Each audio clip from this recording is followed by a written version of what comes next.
Bonjour. Alors, je voulais présenter les trois cartes de tombée du paquet. Je voulais en tirer qu'une seule pour conclure le tirage d'hier sur la méthode, la question, et là où je suis allée voir l'étape actuelle que nous traversons au niveau global, au niveau humain et au niveau planétaire. Et donc en me servant de l'oracle Maya, qui se prête tout à fait à ce jeu de d'élargir d'élargir la conscience sur ce qu'on est en train de traverser. Et ce sont ces trois cartes-là qui sont tombées. Alors le jeu, normalement, est composé de figures nommées glyphes qui sont associées aux différents visages que peut prendre la création. Il y en a 20. Il y a des chiffres de 1 à 13. La barre représente le 5. Et il y a des prismes qui peuvent aussi être associés à des chiffres et qui marquent les grands temps d'évolution. Donc c'est curieux que ce soit deux chiffres et un prisme tiré. En plus, on passe du 3 au 13 avec la carte du passage à un nouveau monde. Ça, je l'associe au 5 à cause de l'étoile à 5 branches et comment ça s'appelle, du pentagramme, du pentagone. Il y a les 12 rayons autour, comme pour faire apparaître les différents chemins pris par l'énergie. Donc ça peut être associé aux méridiens comme aux signes astrologiques que l'on a à intégrer pour permettre à l'homme, donc la tête, les bras, les jambes, de s'ouvrir à sa complétude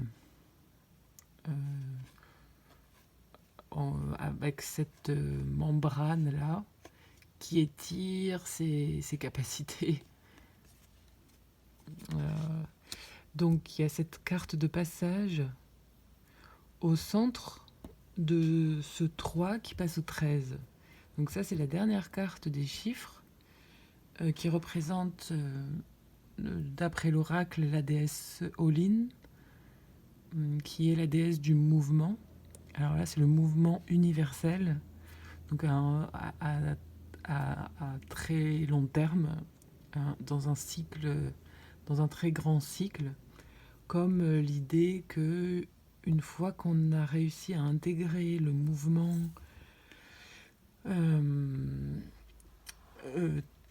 trinitaire, enfin, comme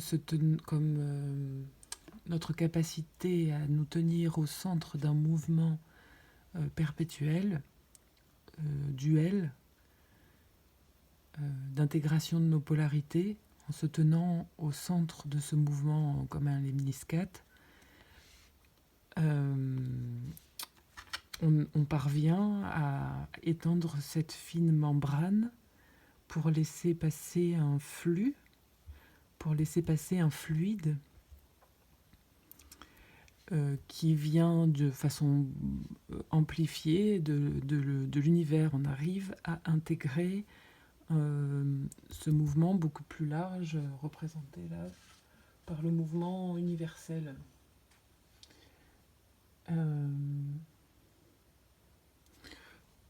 Donc, ça...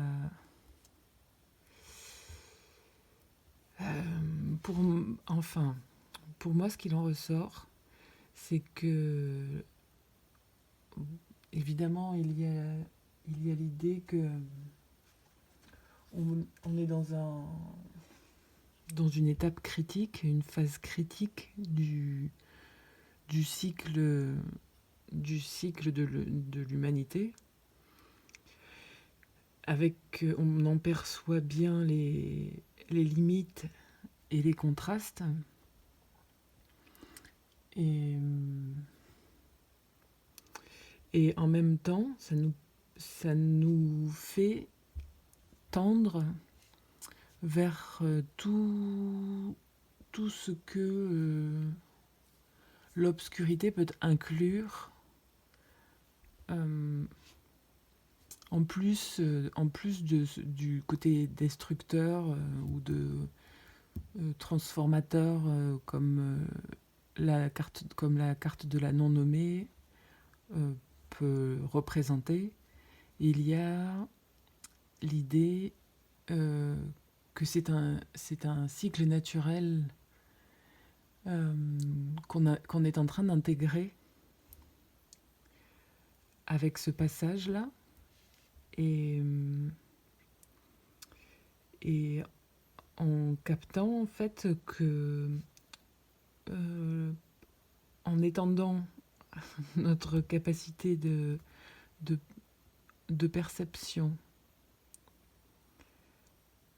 avec l'obscurité que l'on cherche à révéler,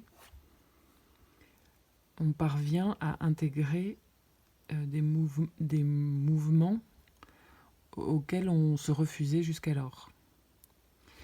C'est l'idée avec ces espaces ici,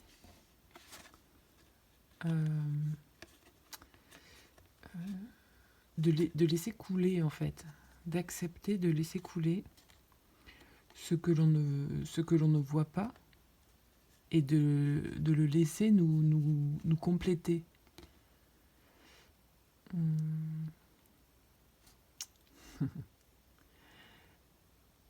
Alors, je ne suis pas encore arrivée au point où je voudrais dire ce que j'ai à dire, mais je m'en approche. À bientôt.